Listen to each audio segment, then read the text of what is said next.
Assalamualaikum warahmatullahi wabarakatuh. Perkenalkan nama saya Rizka Pratiwi dari kelas R2B. Di sini saya akan membahas tentang sejarah reformasi untuk memenuhi tugas TIK dalam sejarah. Yang pertama, kalian tahu nggak sih pengertian reformasi? Nah, kalau misalkan kalian nggak tahu nih, reformasi adalah perubahan secara drastis untuk perbaikan bidang sosial, politik, atau agama dalam suatu masyarakat atau negara. Di sini kita bisa lihat ada kronologi reformasi. Kronologi reformasi itu dibagi dari beberapa bagian. Yang pertama itu pada tahun 1997 terjadinya krisis moneter di Asia Tenggara. Salah satunya itu Indonesia. Kayak semacam dolar naik gitu loh. Terus karena terjadinya krisis moneter ini, akhirnya banyak sekali masyarakat yang sudah tidak pro kepada pemerintah atau sudah tidak percaya lagi kepada pemerintah. Akhirnya terjadilah krisis legitimasi kepada pemerintah akibat KKN dan sentralisme. Kemudian pemilu 1997 Golkar menang dan Soeharto kembali dipilih oleh Golkar untuk menjadi presiden 1998 sampai 2003. Sedangkan di sini Soeharto dia gak bagus kepemimpinannya, tapi dia dipilih lagi. Nah, karena hal itu terjadilah 6 agenda reformasi. 6 agenda reformasi ini, yang pertama adalah adili Soeharto dan kroni-kroninya. Yang kedua, amandemen Undang-Undang Dasar 1945. Yang ketiga itu penghapusan dwi fungsi ABRI. Yang keempat itu otonomi daerah yang seluas-luasnya. Yang kelima, supremasi hukum. Yang keenam, pemerintahan yang bersih dari KKN. Nah, setelah terjadi 6 agenda ini nih, terjadilah tragedi Trisakti pada tanggal 12 Mei 1998. Pada tragedi ini menyebabkan 4 mahasiswa Trisakti ditembak dan dibunuh. Antara lain korbannya itu ada Elang Mulia, ada Heri Hertanto, ada Hafidin Ryan, ada Hendriawan. Nah, selain tragedi Trisakti, juga di tanggal 12 sampai tanggal 13 Mei 1998 terjadi kerusuhan dan penjarahan di kota-kota besar di Indonesia. Salah satunya itu Jakarta, Medan, Solo, dan masih banyak lagi. Di situ menyebabkan beberapa toko itu dibakar. Terus juga ada beberapa kayak kasus pemerkosaan. Oke, selanjutnya di tanggal 18 sampai 20 Mei 1998, gedung DPR atau MPR diduduki oleh para mahasiswa. Iya, benar.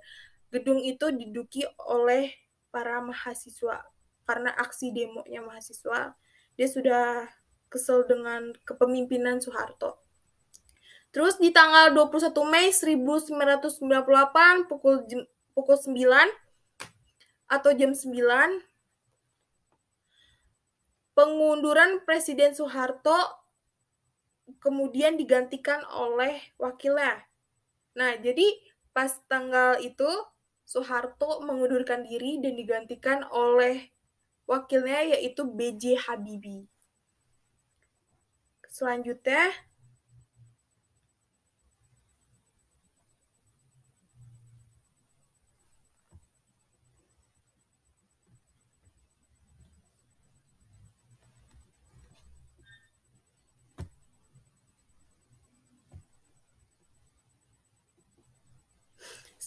itu Presiden masa reformasi.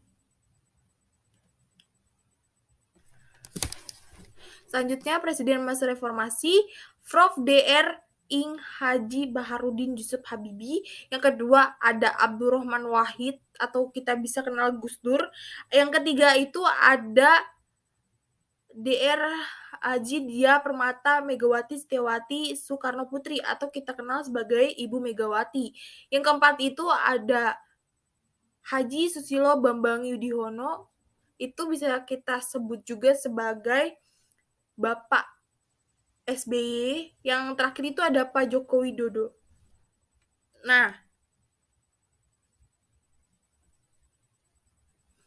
pada masa B.J. Habibie itu pada tanggal 21 Mei 1998 sampai 20 Oktober 1999.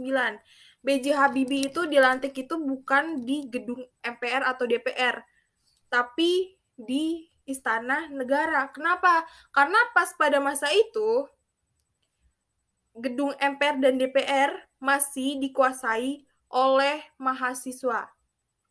Nah, ini ada beberapa poin kebijakan pada masa B.J. Habibie. Yang pertama itu membentuk Kabinet Reformasi Pembangunan. Yang kedua, penetapan Undang-Undang Nomor 9 Tahun 1998 tentang kemerdekaan menyampaikan pendapat di muka umum. Yang ketiga, menetapkan 12 ketetapan MPR dan ada 4 ketetapan yang mencerminkan jawaban dari tuntunan reformasi. Yang keempat, membebaskan para tahanan politik masa Orde Baru. Yang kelima, melakukan rekonstruksi dan rekapitulasi Erbankah melalui pembentukan BPPN. Yang keenam, menaikkan nilai tukar rupiah terhadap dolar hingga di bawah 10.000. Yang ketujuh, mengadakan jejak pendapat bagi warga Timur-Timur untuk memilih merdeka atau masih tetap menjadi bagian dari Indonesia. Yang kedelapan, pelaksanaan pemilu 7 Juni 1999 diikuti 48 partai dan 141 parpol yang mendaftar. Hasil pemilu PDIP, Golkar, PKB, PPP, dan PAN. Kemudian, yang kedua itu masa Abdurrahman Wahid atau masa Golkar. Nah, masa Golkar ini terjadi pada 20 Oktober 1999 sampai 23 Juli 2001.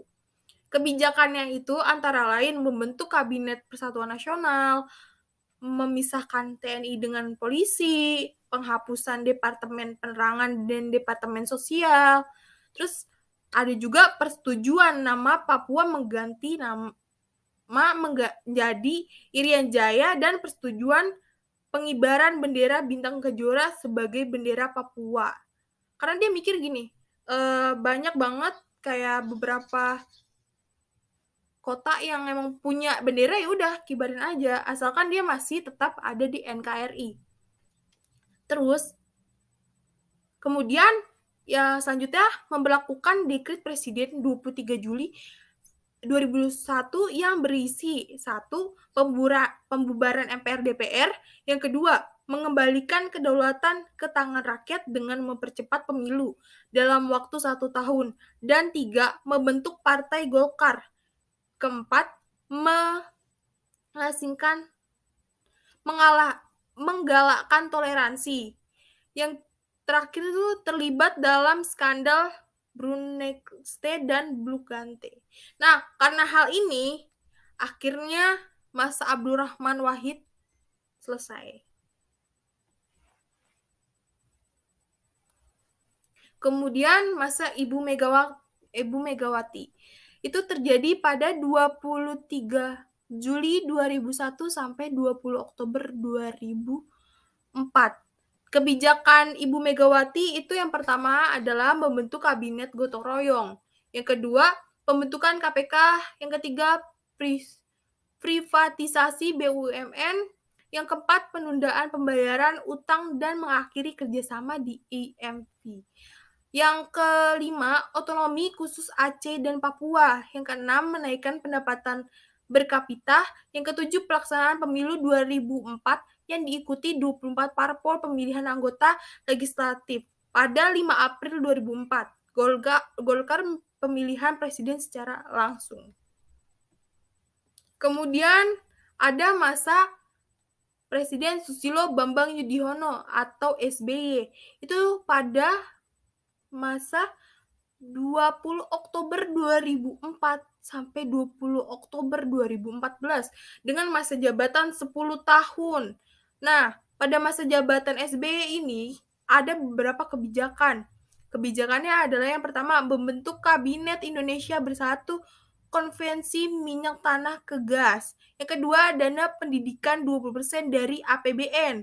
Yang ketiga, kesepakatan perdamaian antara RI dan GAM. Yang keempat, pelunasan utang terhadap IMF dengan 2 tahap. Yang kelima, pemberian BLT dan BLSM sebagai pengganti selektif kenaikan BBM. Yang keenam, balut balik century. Yang ketujuh, pemilu legislatif 9 April 2009 diikuti 34 parpol nasional dan 6 parpol lokal Aceh. Nah, calon-calon itu ada Megawati Prabowo, ada SBY Budianto, ada kemudian ada pemilu legislatifnya dengan di situ ada calonnya Prabowo Hatta sama Joko Widodo.